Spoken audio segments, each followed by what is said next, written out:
Hello and welcome back to the men's room. Thank you very much for joining us. As always, do make sure to follow us on Instagram at Real Men's Room. We are back. Finally, it's taken us a few days to get the internet working across all three of us. I do apologise for that, but we managed to get it working. And as always, I am joined by the amazing Adam Brown. Hello. And the incredible Zach Borrett. Hello.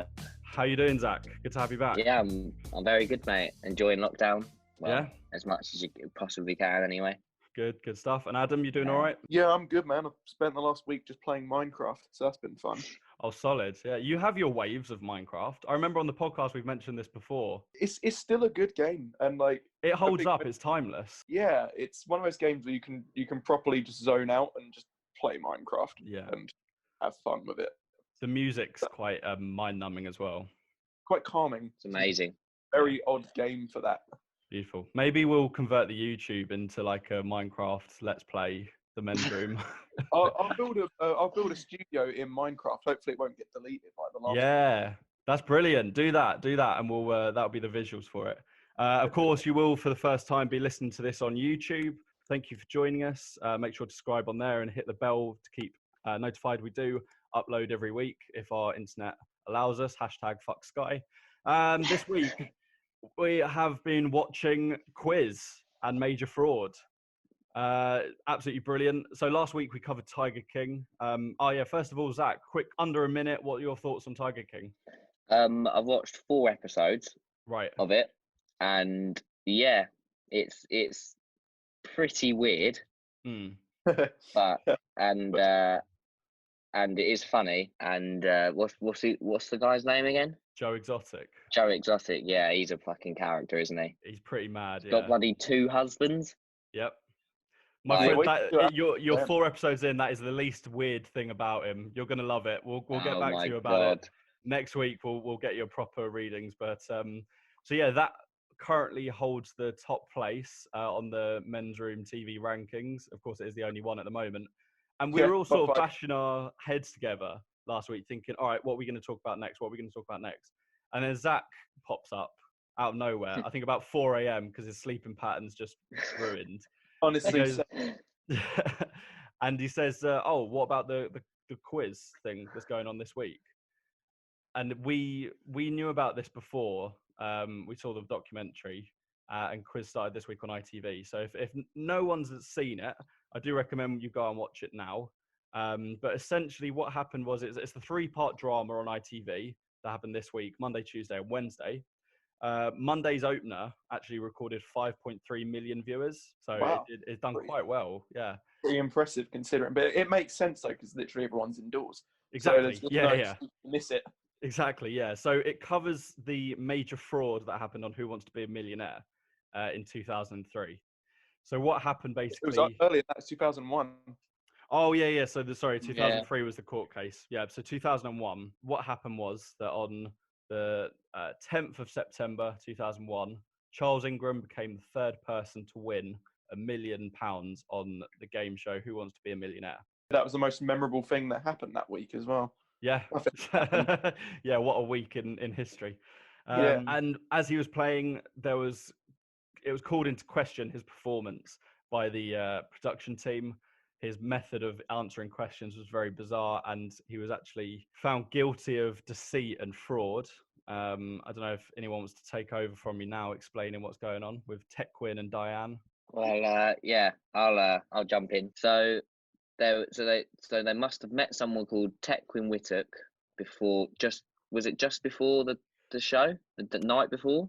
So basically, what happened was that Charles Ingram was a contestant on the 9th of September, first of all.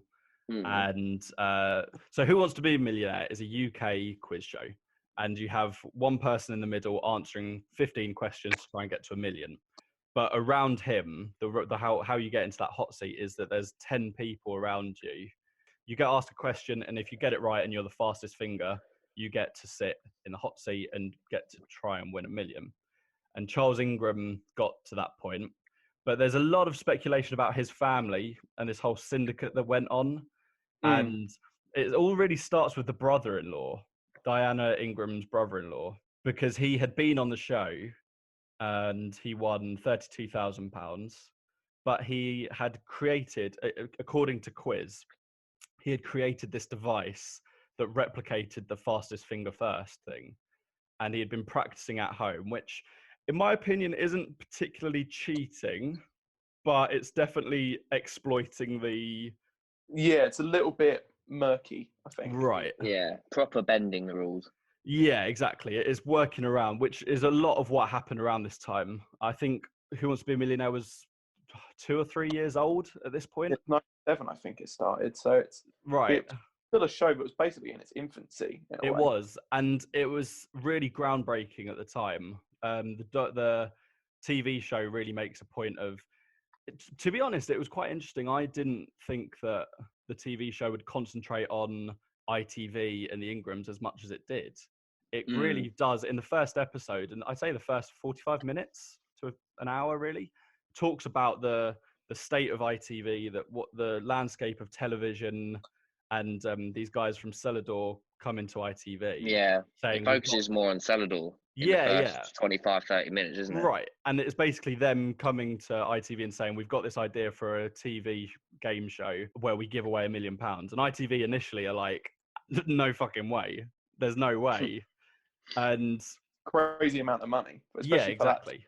It was unheard of. Yeah, exactly. And it really hadn't been done before. So, of course, there were these syndicates going on that were trying to get people on the show, which we'll visit Paddy Spooner, his involvement a little bit later on, maybe. But the brother-in-law, his name was it Adrian Pollock? That was it. So the brother-in-law, he's in debt, and he goes on the show and wins 32,000.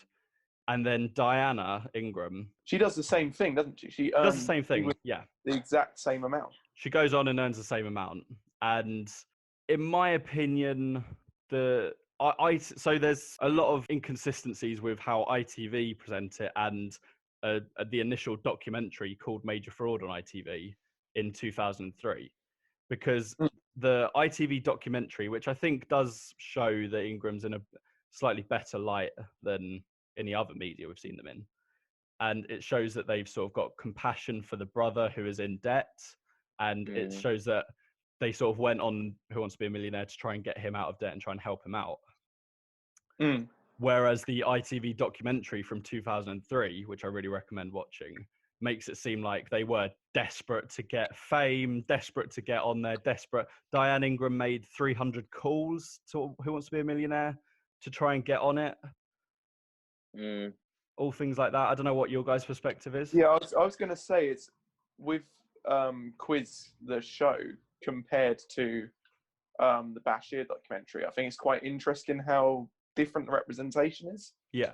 Yeah, massively. Because the documentary basically never even questions if they're innocent or guilty. It just goes, yeah, they were guilty. They did this, this, and this. Right, right. Well, because that came out after the court case, just after the court case, where they were found guilty. Yeah.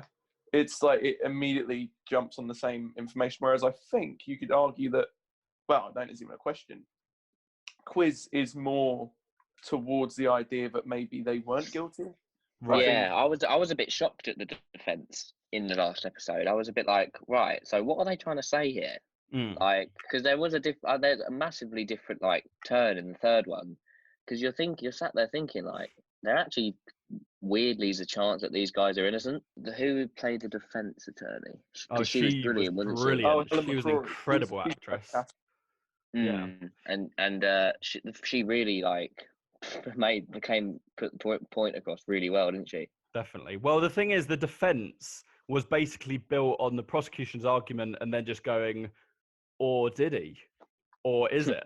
Are you sure? What if this? So the point is that the idea being that they the Ingrams cheated. I don't know if we actually said this, but they cheated by...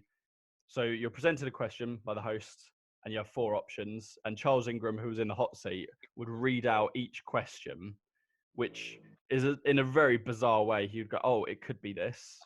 It could be that. He goes through a single option. Again, it might be that. And then only from the second episode onwards, though, after he's used all of his lifelines in the first episode. Yeah.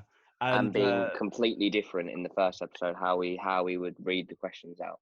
Exactly. And so the Tequin Whittock, who was the accomplice of all of this, he would cough when there was the right answer. So Charles Ingram. So Adam, you're Tequin Whittock, okay? Okay. So if the question is asked to me, Zach is Chris Tarrant in this situation. Ask me any question, the men's room or something related. What year did the men's room start? Is it 2016, 2017, 2018, 2019? No, Adam. Wait. So I'm Charles Ingram. I'm Charles Ingram in this role play. Okay, so I'm there. I'm going. God, it could be 2017. Could be 2018. But then it could be 2019. But also could be 2018 again. I'm going to go 2018. Final answer. And that is the right answer. Well done. There we go. And that's how it would go. So he was coughing whenever there was a correct answer, and Charles Ingram didn't know it. It's interesting that you bring up the first point, Zach, at the first evening. So Who Wants to Be a Millionaire? Charles Ingram is on the first night, and then because the show is only an hour, they had to spread him over to the second evening. That first night, he was doing appallingly, really. He didn't really know any of the questions. He was he used, as you said, 2 out of 3 of his lifelines, and he was only on 4,000.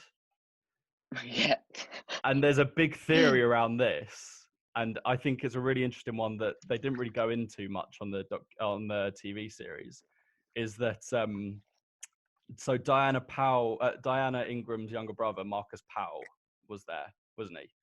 And he was in the VIP area, and he was seen by the production team going out on his phone, coming back in, constantly going out in the studio on his phone, which you cannot do. You're not allowed to do, because your family members up there playing for money, you know. So he was told a numerous amount of times, you can't be doing this, you can't be outside on your phone. And the idea is that Charles Ingram had pagers linked up to each of his limbs. And so I find this theory very ridiculous. Do you? Okay, yeah, so the pager idea seems completely implausible to me. So let me explain. So if a pager was on his left arm, that would signify A. And so the younger brother would go out, text the researcher that they've got at home, or research the answer, and would call the pager that's corresponded to the right answer. Have I got that right? Yeah, that was how it was presented. Yeah. Yeah. So why is that so ridiculous, Adam? It's not even that. I just feel like it would be too, like, in theory, it's quite interesting. Like having a particular item that would constitute to an answer that's on you. Like, I get that as a premise, but I think it would be too obvious. I don't know how you would. I mean, I feel personally I would struggle to cover that up. If I was suddenly getting a on my fucking head, I feel like I would. Yeah. There would be some sort of physical reaction to that. He would move his leg and move his arm or wherever. And if I'm right, he's wearing a short sleeve shirt. So where he was. His whole shirt would fucking wobble. So I don't think that would be plausible. It's an interesting idea. If he was wearing like a long jacket and like you know, it's like a bit more coverall, I'd be like, okay, maybe.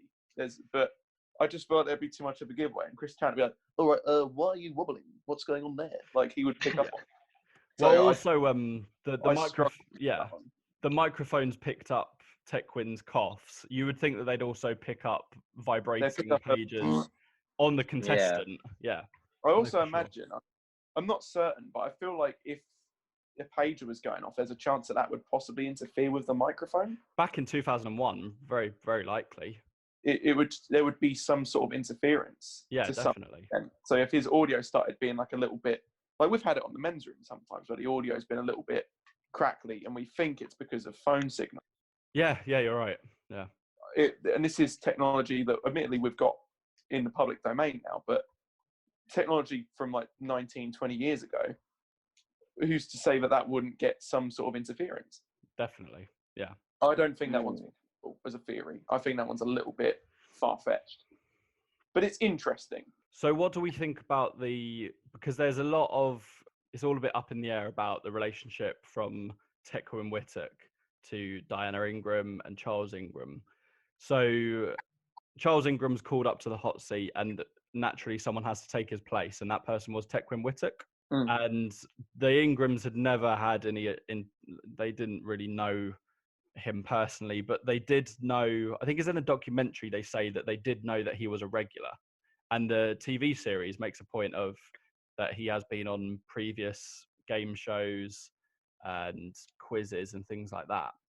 So the Ingrams knew that he was a good accomplice to have on board and to have him be the one coughing.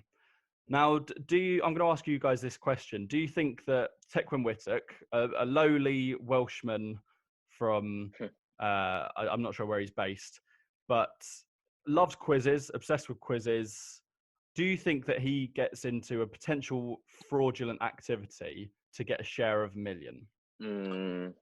It's, I think, a fairly hard question to answer because, as you say, he's been on a lot of quizzes, but what's his success rate been?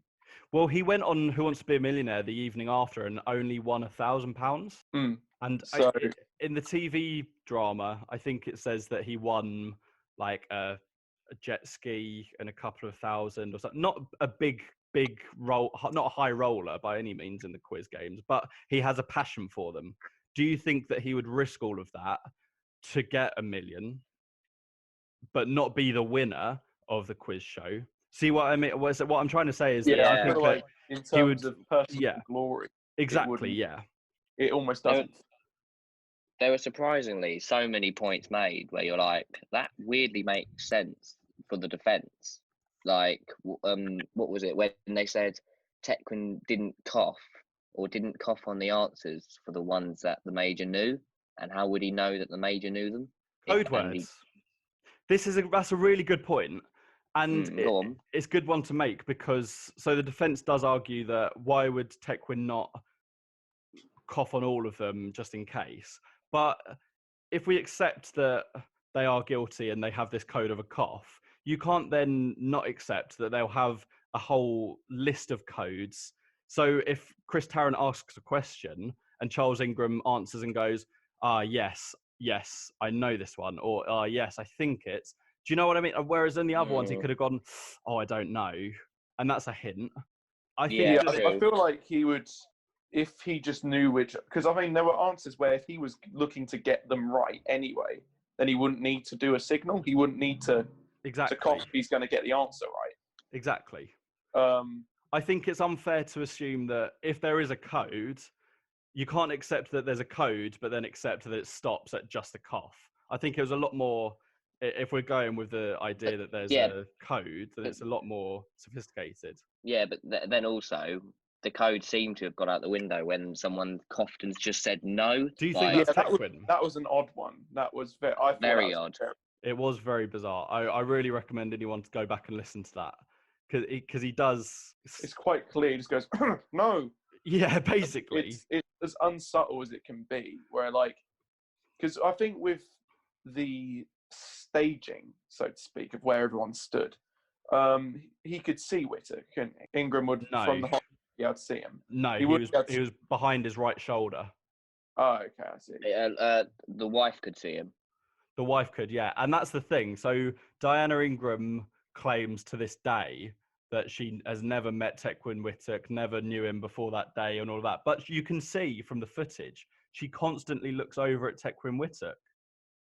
But the thing, the quiz makes quite a good defensive argument there, but that's because she's behind Ingram and she's watching the screen. No, because you can tell when she's looking at the screen and when she's looking past the screen and clearly looking at someone sitting down in the thing, isn't it? Yeah, the screen is top right and then Tequin is bottom left. Even so, with that, would she be able to signal Whittock? Not signal, just look at him in like nerves, maybe, or even just knowing, just like, can he just cough, please, or I don't know. But if she obviously would know him, and obviously would have known him if she would have looked in that direction. I reckon. I reckon she was looking over at him, as you do if you're if you know someone across the room, or if you're nervous, or it's a sort of comfort, isn't it? It's a defense sort of thing of, is he still doing it? Is he still going for it? Bloody nervous. She looked nervous, didn't she? Yeah, definitely. Let's talk about the question that Tequin didn't know the answer to. Who had a hit UK album with Born to Do It, released in 2000? A1. Yeah, that's the thing. That's the thing. So Charles Ingram straight away says that he has no idea who Craig David is. So the options for this are Coldplay, Top Loader, A1, and Craig David. Categorically, Charles Ingram states he does not know who Craig David is. Yeah, I think the strange thing with Ingram that I immediately think is a problem with him is he will outright go, "Oh, I have no idea about this one," and then he will miraculously get it right. And it's like even if you were cheating, why would you say that? I know. Yeah. You would just play it safe and go, maybe it's this one, or maybe it's that one. You wouldn't go, "I definitely have no idea what the answer is." Unless, when you get it right, it's gonna be like, "Wow, have you done that?" But unless you're trying to portray that you aren't cheating, it would be suspicious if all the answers came up, and then he went, "Could it be A1, Craig David?" Maybe it's to portray this idea of, I'm just someone regular playing the show. Guessing. Yeah. It just seems like a strange choice, because I think that makes it look more fishy if he's going, "I have no idea what this is, but it is this one." It's like, hang on. Well, that's the thing. So he does go through all the answers, and Tequin Whittock doesn't reply because he doesn't know this. And then Diana Ingram, Zach, do you want to talk us through what she does? She fucking gets involved, didn't she? She thought it'd be a good idea to join the coffin gang, and because she obviously knows it, she's probably the only one that does know out of them three. And she looks up to the screen to see whether she's actually on telly or not. And when she isn't, she coughs when Craig David is read out by her husband. Yeah, absolutely. And he goes on and obviously gets the question right. He says, so he goes with A1, doesn't he? And then Chris Tarrant says, "Is that your final answer?" And Ingram says no. Then pauses, says Craig David again, Diane Ingram coughs, and then quote for quote, Charles Ingram says, it's the weirdest thing. He said, 80% of the time I'm wrong when I guess. So I'll go Craig David. Final answer, and he gets it right. With that one, because I think, just as a quick one, I take it we all assume that they're guilty. Yes. Yeah. We're all pretty much on the same page as that. Yeah. That being said, there are certain things I do question, and this one I've got a weird thing with, which is, how far away would she be seated from him? 250-seater venue. Yeah, so that's quite a distance, and the way she coughs isn't like a. It's like. True. I struggle to believe that she would have, even if she had signalled, I don't think he would have been able to hear her. And also, yeah, he's an army man, but he's not a fucking super soldier. I don't think he would have been able to recognise his own wife's cough. Fairly quiet cough in an audience where I think they said there was something like over 100 coughs. 19 coughs Tequin made out of 120 coughs in the whole venue, I think. See, that's fishy, but when you look at overall, you've got however many, 100, I think it's 190 odd coughs in that venue. It's I don't think he would have been able to clock his wife's cough from 200 plus seats away. I struggle to accept that as plausible. It's things like that, because I think as well you've got to bear in mind that the Bashir documentary uses the footage that's been played with, where obviously they amped up the audio of certain coughs, which makes it seem like he would definitely hear it. But you have to then you sort of have to recontextualize it as actually this would have been fairly quiet. There's stuff like that. So with that one, I'm a little. I do think they're guilty, but I'm lenient on certain things. Okay, interesting. With that A1 question, going back to that, he said that what was his defense on that one for changing his mind? He said he did it because of the gasp from the audience when he said A1. Right. Yeah. So that is actually pretty. That's pretty plausible. I think that's pretty understandable. I think his way of going about that question is very weird, but I think that you can sort of defend that to an extent. I think that is it's fairly reasonable. You mentioned there about the coughs, and Adam, I think is a really good segue. I think it was actually Zach, one of you mentioned it, that the only footage we have of that night, because this night never went live as an episode, because the production team were immediately suspicious. The only footage we have is the audio, where they've edited the audio to amplify the coughs from Tequin Whittock's mic. Mm. And so when you watch the documentary, you're watching the footage that the police didn't edit, the police didn't do, but the actual production company, Celador, did. What are your thoughts on that? Do you think that helps the defense? Did that make you sort of rethink their guilt? I find this one a little bit, because I assume that the footage had been edited by an independent party. Yeah, I'd have thought so. But the fact that it wasn't, and it was sort of made directly by that team, I was like, that's weird. Like, that seems very odd to me.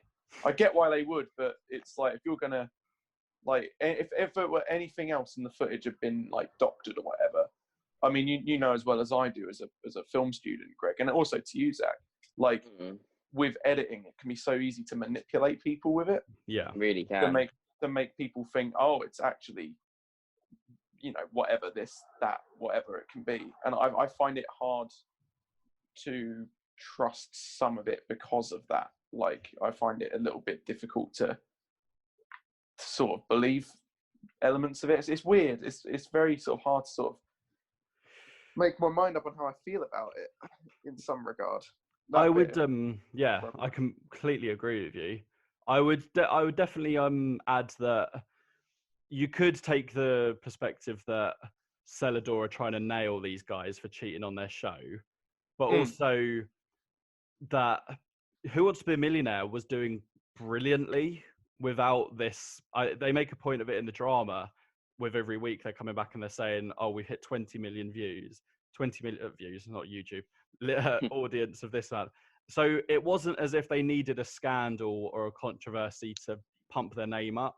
If anything, it sort of hurt the legitimacy of how good their editing system was. So I don't think that there's any way that you could look at Celador and say they intentionally manipulated it. But it's not a good look, is it? When you're trying to prosecute and you go, oh, well, the people that manipulated it are the ones prosecuting him.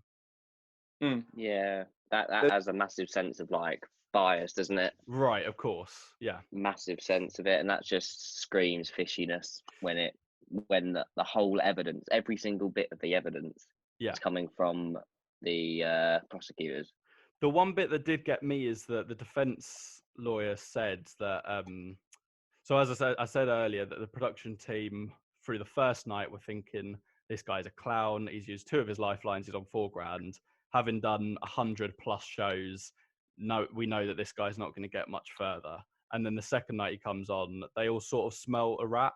They all thought that something fishy was going on. And the defense lawyer makes a point of, I can't remember what she calls it. Confirmation bias. Confirmation bias. Thank you, Zach. Amazing.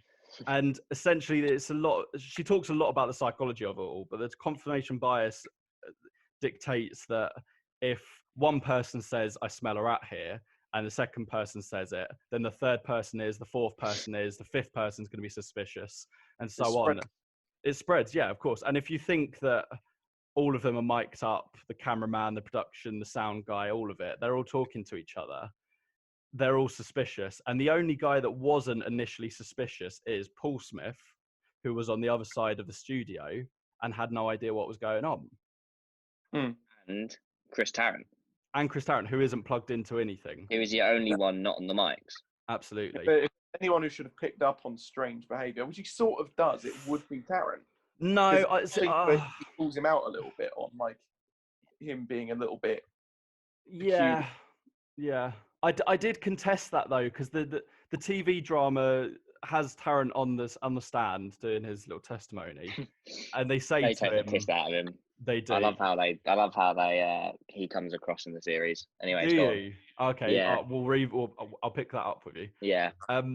So Tarrant in court is saying that he didn't suspect a thing and didn't hear any coughs, and the defense is like, oh well, don't you think the man started across with him and all of that? But Chris Tarrant, he's interviewed in the documentary, the 2003 documentary with Martin Bashir, and he says he explains that if you're in that situation with him and you've got £32,000 on the line, £125,000, £1 million on the line, Tarrant is fixated on the person he is across from. Nothing else matters. He says in the documentary there could be fireworks and smoke bombs going off in the studio and he wouldn't know. And I completely believe him, because we've been in the studio before, the three of us, with a guest. And I don't know about you, but if you're anxious to get it right and get everything going right, there could be, herds of cattle walking past the studio, and I probably wouldn't notice it. Exactly. Yeah. Yeah. So when you're in that zone, exactly, you don't notice people coughing. Like you don't. Of course you fucking don't. And I think that environment, it is, as it points out quite well, coughing is quite normal. Exactly. Of course. In that environment, wouldn't be that remarkable. Of course. And it turns into a sort of white noise, isn't it? There was 192 coughs that night. Zach, as you said, 19 of them were pointed towards Tequin. So yeah, coughing does turn into sort of white noise, really. It is a bit suspicious that 19 of them were from Tequin and they were all on the correct answer. It's a bit no smoke without fire.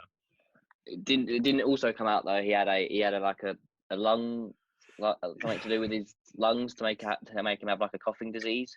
So Whittock suffers from 3 conditions, symptoms of all of which are coughing. So, which is the argument that's uncontrollable, but the coughs are almost deliberate, and he didn't cough at all during the Craig David question. Yeah.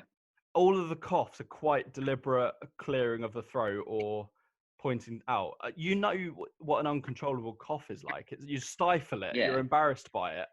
Yeah, it's like it's like that. It's the little I don't know how to explain it, but you can tell if someone's forcing a cough or not. You're right, exactly that. Yeah, of course. Obviously, I think that it's awful.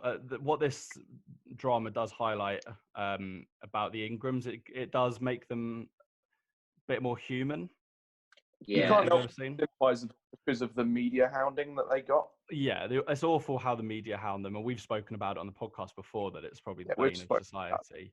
It's awful that their dog got killed and they got tires slashed and all things like that. Yeah, eggs at the car. It does make you feel sympathetic towards them. Yeah, I really love the characters in this show. Like I really thought they were like villains in the documentary. They obviously came across as them. Yeah. But the characters in this show are brilliant. I really, really like the Major. Let's talk about the casting. Let's talk about that. Yeah, honestly, it's brilliant, isn't it? Do you think so? I think that they cast Diana really well. Sean Clifford. Yeah. She is brilliant. Yeah, and she looks like a spitting image of Diana. Yeah, she does. I like Matthew McFadden as an actor, Charles Ingram. I didn't buy him as Ingram, though. I didn't buy him as Ingram. I don't think he's doing an impression as much as his own interpretation of it. Right, yeah. But I think he's very good, but he definitely brings more sympathy to a cat who I think the documentary comes across as quite oafish. He seems quite silly. Yeah. Yeah. I think that's what they try and come across as. He's a bit of a bloody oaf. Yeah, exactly. And also McFadden's face is quite soft, whereas Ingram's was quite pointy and sort of darker and shadowy. I don't know if you guys picked up on that, but I think lighting isn't a perfect match. No, but more than that, I think that McFadden's got a softer looking face and wider eyes and nicer features. Friendlier looking. Exactly. There's enough of a likeness where you can go, oh, he's playing him. I do want to buy the T-shirt that he wore for all of us. I want to try and find that. I want us all to get matching Charles Ingram T-shirts. Yeah, I love that shirt. The best bit of casting is definitely Michael Sheen as Chris Tarrant. He is brilliant. He is fantastic. Whenever he plays a real person, it's like he turns into them. It's crazy. Yeah, he's played Brian Clough, a football manager, before, and he was absolutely brilliant as him. He's played a few real people, but it's like, it seems whenever he plays so unreal, he's like spot on.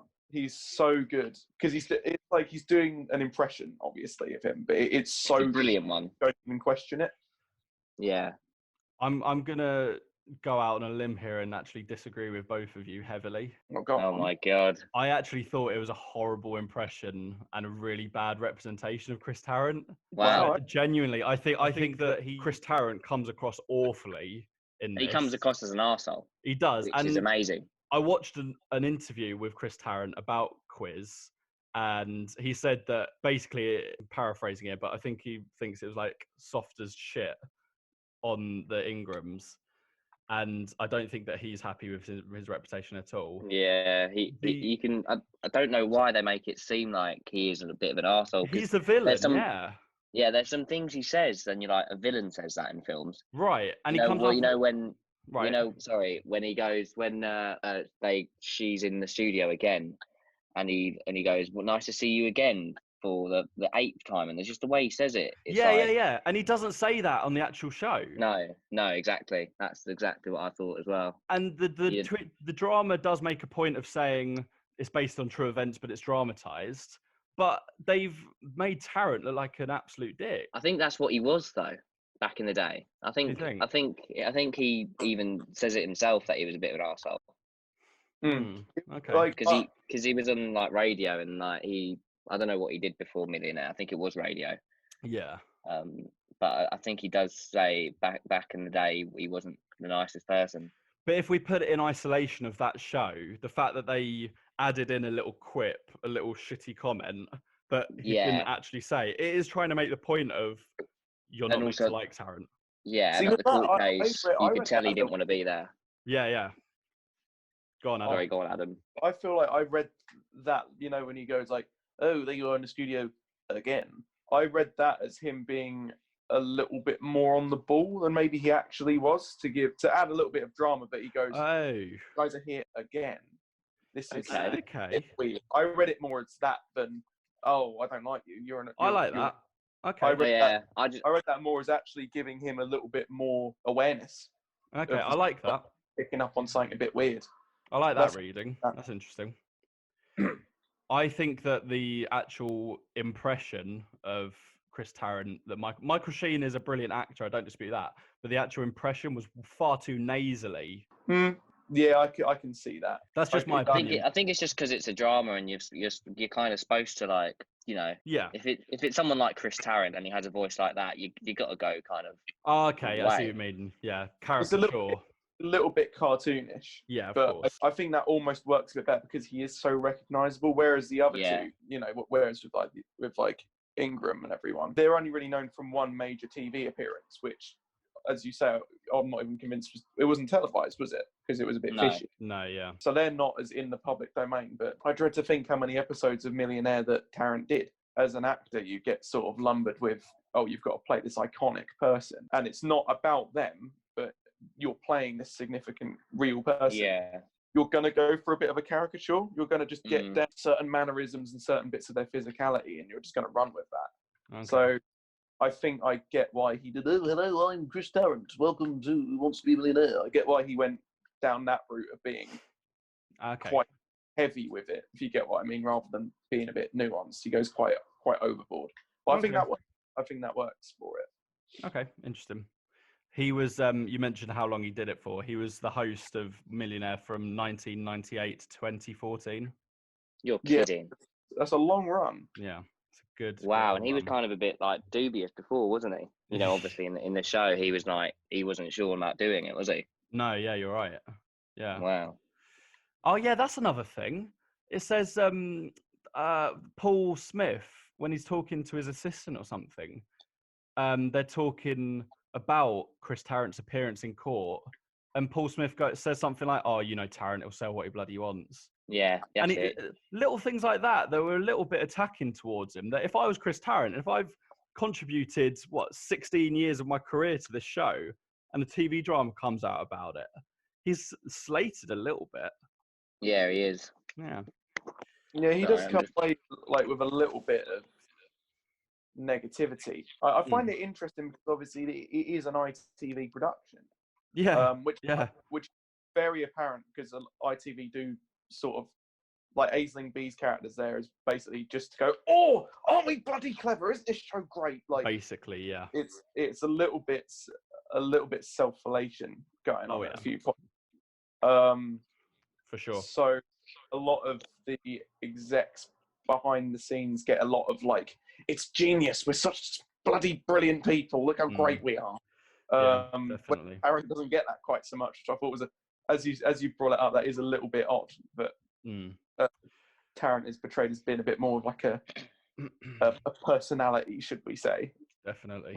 Those guys who are like, we're just brilliant TV execs. Isn't TV great? Like, there's a bit more. Yeah. Oh no, I completely agree. It is a little bit smell your own arsehole while you're at it, ITV. I really liked the and I had to Google this to make sure that this actually happened. I can't remember if it's in the second or third episode, but during the court case, there was an outbreak of a cough in the jury. Yeah, that was ridiculous. So in the drama, the jury start coughing, and then the judge starts coughing, and they have to take a break from the case. That genuinely happened. Yeah, that's nuts, isn't it? That genuinely happened. There was a coughing outbreak during a court case about a deceit by coughing, which you can't write it. Yeah, really I wonder if that was maybe done as protest, but I genuinely think that was just a very unfortunate coincidence. Another thing that I had to fact check, the judge, when Chris Tarrant was doing his testimony, the judge actually asked him if that was his final answer. Do you reckon he wrote that down? How many days was he talking to his wife about, Chris Tarrant's coming in? Yeah, exactly that. Is there anything else that anyone wants to mention about the documentary or the TV show? I think like what we were saying earlier, it's like, it is that question of, do you think the documentary is a little bit, do you think both of these bits of material, it's kind of like trying to review which one's a better piece of evidence. Do you think how both of them are clearly quite biased to different angles? How has that changed your perception of the event? I think that you need both to come to a conclusion that you're satisfied with, for sure.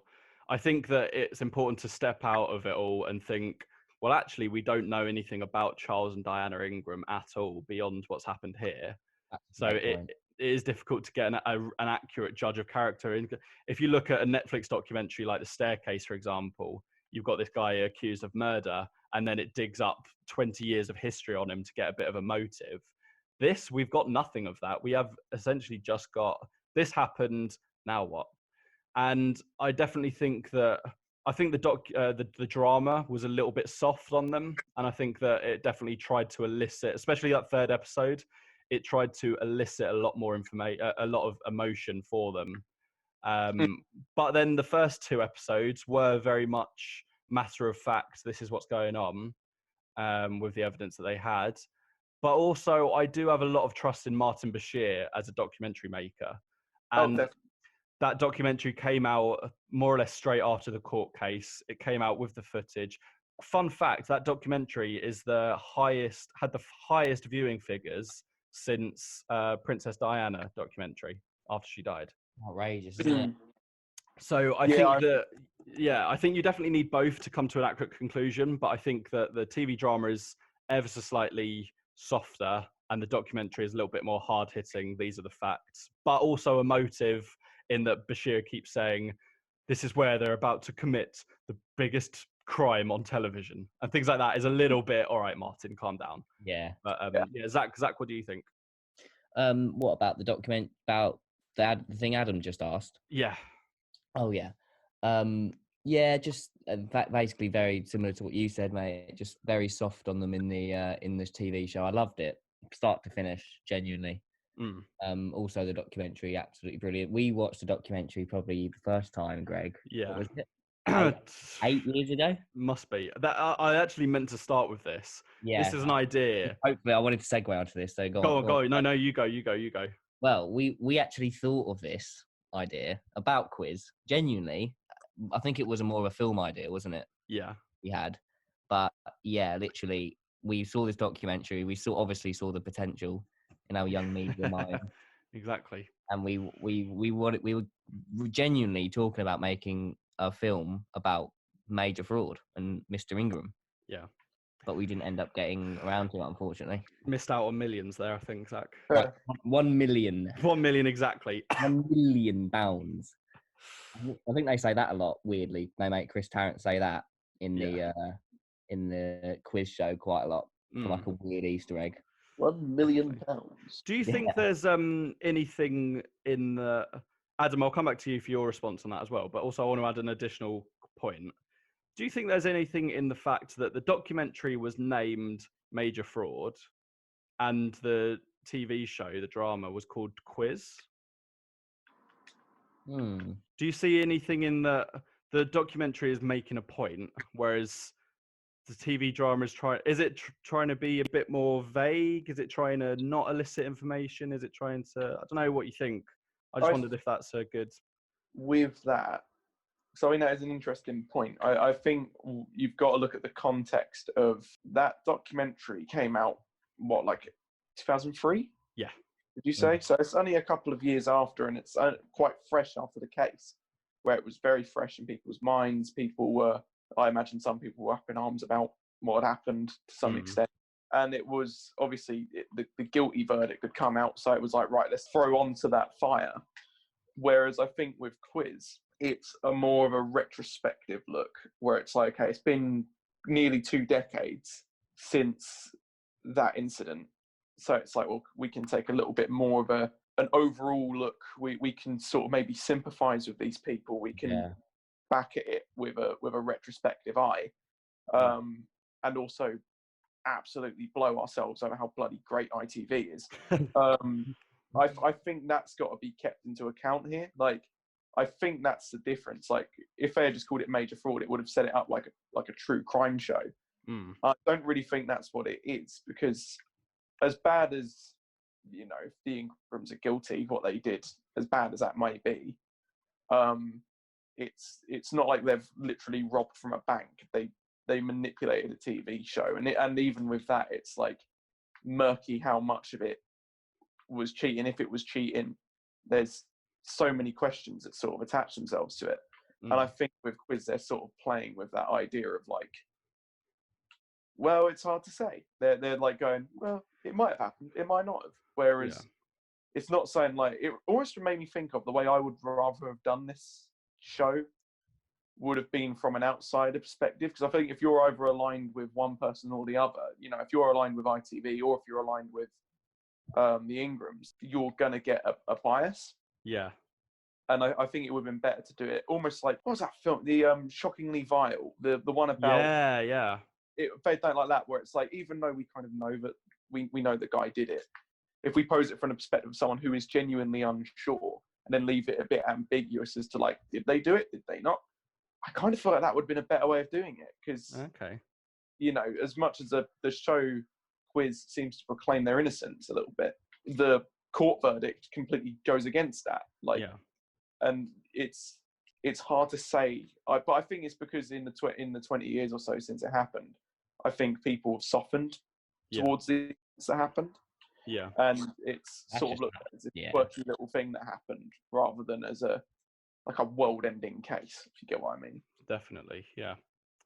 Interesting. So, the show ended with, I think it was my favourite bit of the whole TV drama. Yeah, weird scene.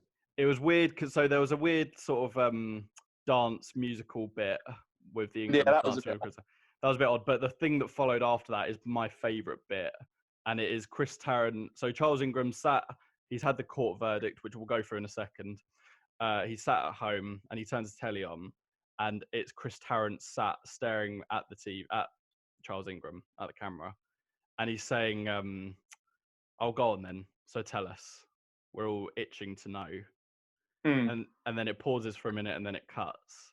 And I thought that was beautifully done. I thought it was really nice. I don't know if you guys... Yeah, I think that's the nearest.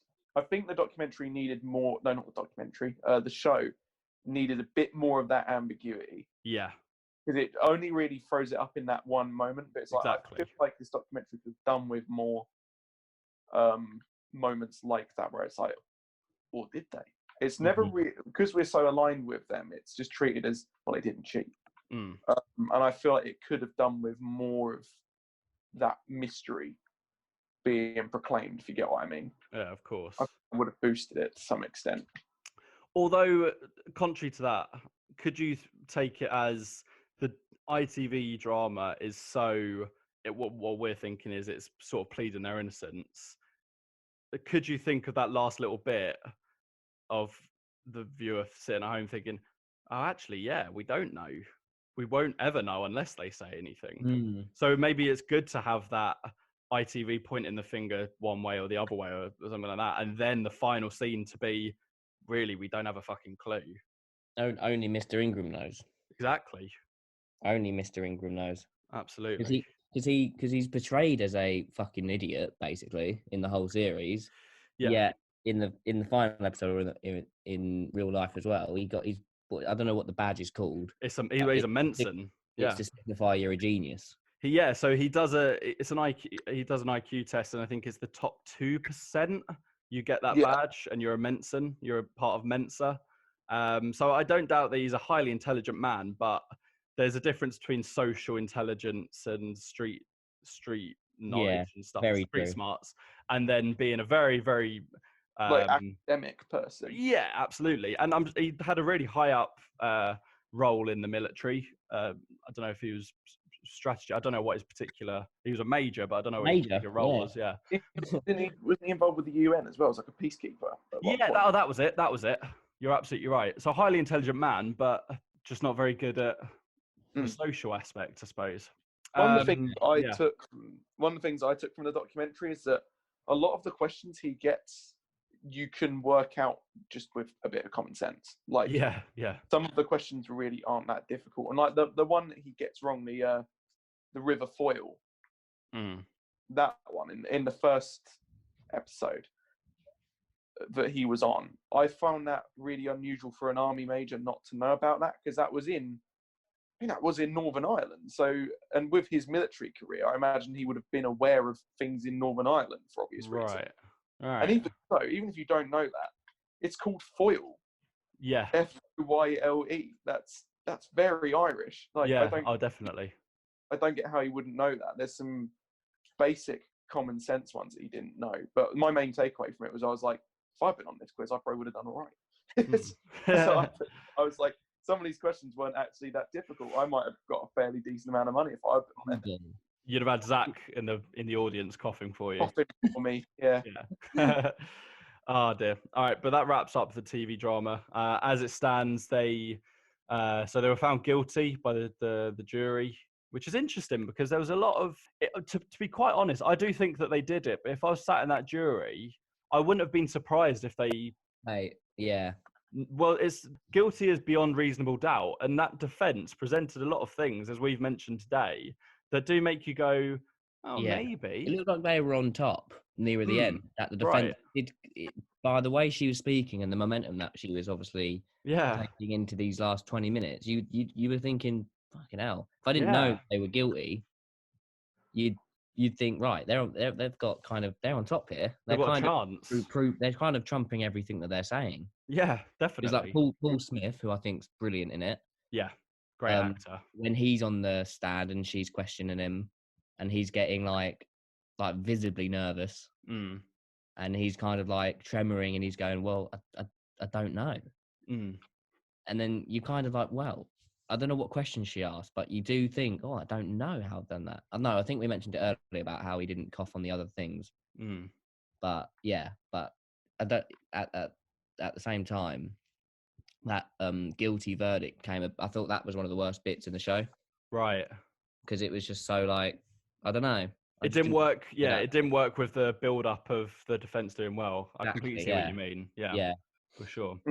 So they were found guilty, of course, and they were sentenced to. So the judge made a point that fraud is something that does carry quite a heavy sentence, and it's up to 10 years that you can get. But they got 18-month sentence, which is suspended for 2 years. Basically means that they don't have to serve any time, but within that 2 years, if they do anything dodgy, they have to go straight to prison. they still maintain their innocence, and they've actually started a new appeal because apparently they found new audio evidence, or there's new audio technology that can. Yeah, so that'll be interesting to keep an eye on. I think that's interesting because if you had done this thing, had been caught for it, and then not been punished, you would just be like, right, let's just let it disappear. Right, yeah, of course. But the fact that they're still, they're going after it, it makes you question things. It does, although you might want get your own back, because he did lose his job. He lost his position in the military. She lost her livelihood, and they both lost their sort of their good name. So I don't know, if you were guilty, you might want to keep trying just to show that you're not admitting to it, maybe. But if you were also innocent, flip of that coin, you would go after it still, even 20 years on. You would be that's like, true. That's true. We've got nothing to lose here. Let's just get what, we did by a fluke. Let's see if we can get what we should have got. Of course, yeah. So it's interesting for that, but obviously it's hard to know. Of course. So where are they now? The Ingrams? Well, they're currently living in Bath. Please don't go and dox them. Diana owns a jewellery shop. Well, she makes her own and sells her own jewellery. Wow. Charles Ingram lost his post in the army. And I thought this was quite an interesting fact. I wanted to research if they had anything to do with Quiz or if they were contacted or anything like that. See what you think of this. So they weren't officially consulted for Quiz, for the writing or anything, but they did visit the set. Wow. That doesn't surprise me. That does often happen. Yeah. That sort of thing, where if it's about real people. Like one of the ones I think of, and it's just going to sound like a kind of weird example, but the Conjuring films, they're based on a true story. Yeah. Are they, aren't they? In the first Conjuring film, one of the kids from the Perrin family, I think that's the name of them, one of them visited, or a few of them visited the set of the Conjuring to see what it was like. So they weren't really consulted about it because the film was loosely based on them. It's very different. But they did come down and visit. So it's not unheard of for that kind of thing to happen. But do you think that it could, because I was playing with this in my head, do you think that could contribute to their innocence in that they're more than happy to visit the set, more than happy to do all of this because they didn't do it? Or that they are guilty and there's a sort of psychology of, they call it duper's delight, don't they? And like that sort of, yeah, we got away with it. Oh, let's go and see the set where we got away with it. What do you think? I feel more like it supports their innocence personally, because I think if you've been caught for something like that and ultimately publicly humiliated, you wouldn't want to revisit an identical replica of where all that shit happened. Okay. Like for me personally, if someone made a fucking documentary about my top 3 worst breakups, I wouldn't want to then go to a set where it goes, this is the coffee shop where this happened. I'd be like, no, I don't want to see it. Like, wow, for me, what a mental image. Like, cut that off, no thanks. You get what I mean? Like, right. Okay. Zach, so what do you think? Yeah, I think it shows more for their innocence. Like, I think, again, if I was so, like, basically bullied by the media for the last 10 years, I don't think I'd really want, if I was guilty, if I'd really want to visit a set like that on a place that has given me so much grief, basically. Okay. Like, that place has probably been, or that studio that looked exactly the same as the one they did their cheating in. Yeah. I wouldn't really want to go and see that for all the shit that has probably put them through post thingy, post quiz. Do you know what I mean? Interesting. Yeah, I agree with that. Yeah. Okay.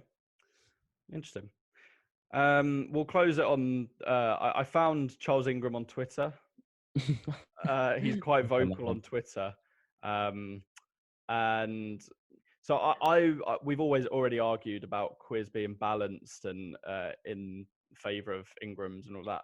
And Charles Ingram responded and he said, I see that some people are saying that Quiz wasn't balanced, and I can totally see why, but it was balanced. Celador's case has been brutally broadcast for 19 years with nothing from us. In brackets, to the vindicated winner, so too the spoils. and their position was made very clear in quiz, and they have far more tweeters than I do. That's brilliant from him. That's a great point as well. I think that the thing is that as much as you could argue that this series has been a little bit one-sided, the amount of sort of auxiliary media that's followed that case is all overwhelmingly, these are the guys who stole all the money from Millionaire. Oh, it's always been like that. There's never been a question of their guilt or innocence. It's always just been they're guilty. So I think with that, to have one bit of media that goes, maybe they didn't, is a bit more balanced. You get what I mean? Yeah. Okay. Interesting. And also, someone asked him.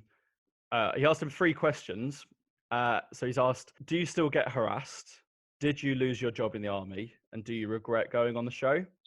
And Ingram answered, yes, yes, and no. Right. So yes, he still gets harassed. Yes, he lost his job, but he doesn't regret going on the show. Oh.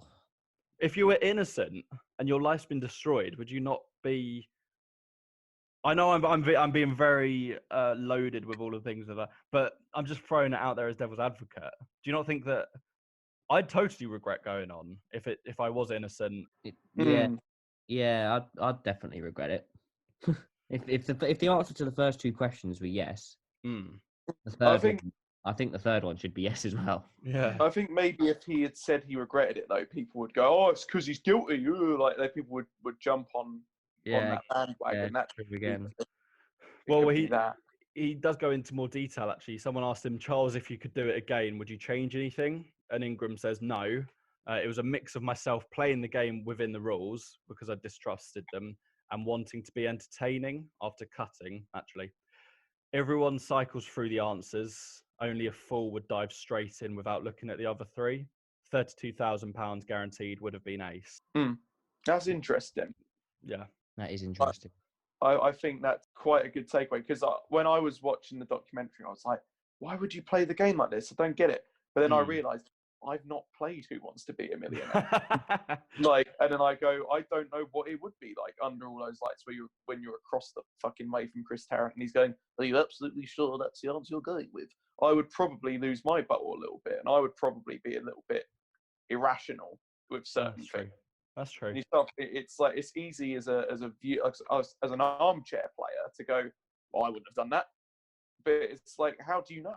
How do you know how you would have reacted? Because you've never been in a situation where you've had to make those calls, and you start thinking like that, and you go, oh, maybe his odd behaviour could be set down to something like him just being nervous. And I think, especially showing the amount of prep that he went through, it's understandable you'd be like, oh, fuck, I'm actually in the chair. Oh, Christ, this is fucking nerve-wracking. Like, it would make your fucking brain hurt, I think. I can sort of defend... And, with each of those questions, they are loaded with thousands of pounds of cash. So you're not going to go, yeah, it's definitely that one. You're going to and ah about it. So... True.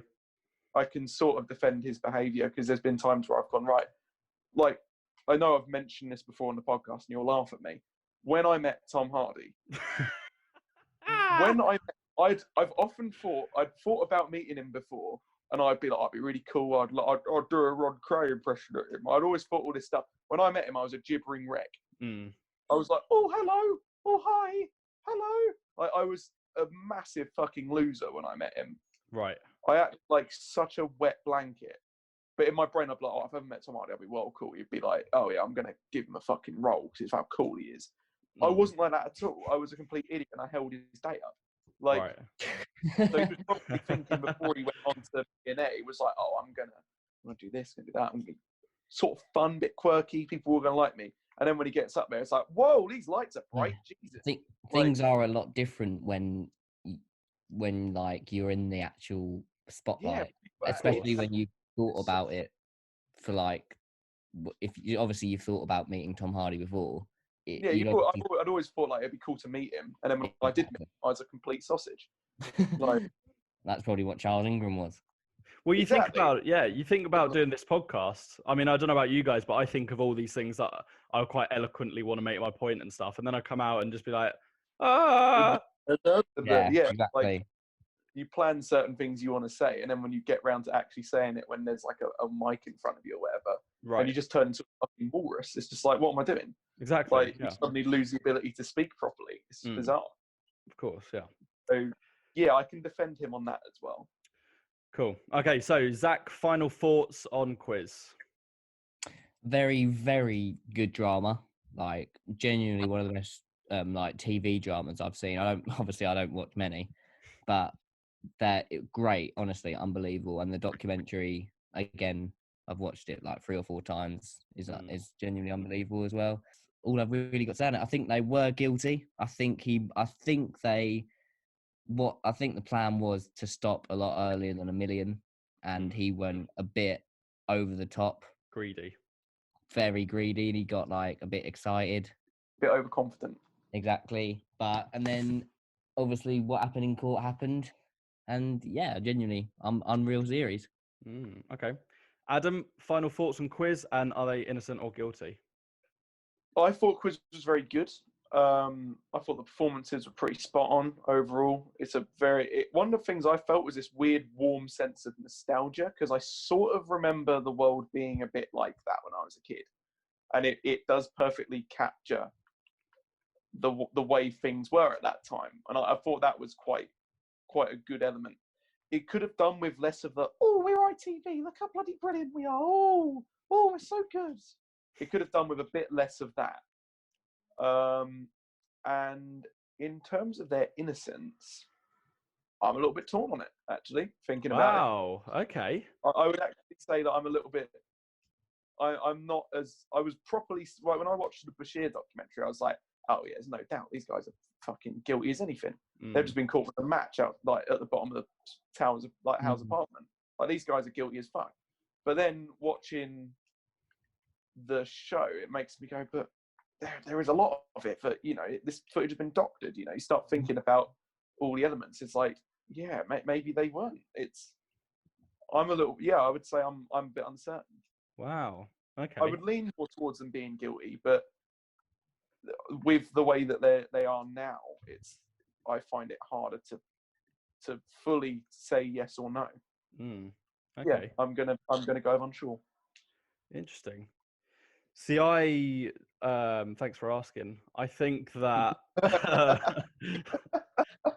I think that Quiz was very interesting. It was brilliant. I think that it's good to have brought it out now, because it will definitely open up a new group of people to go and research. Even if it was stealing our idea. Even if it was stealing our million pound idea, for sure.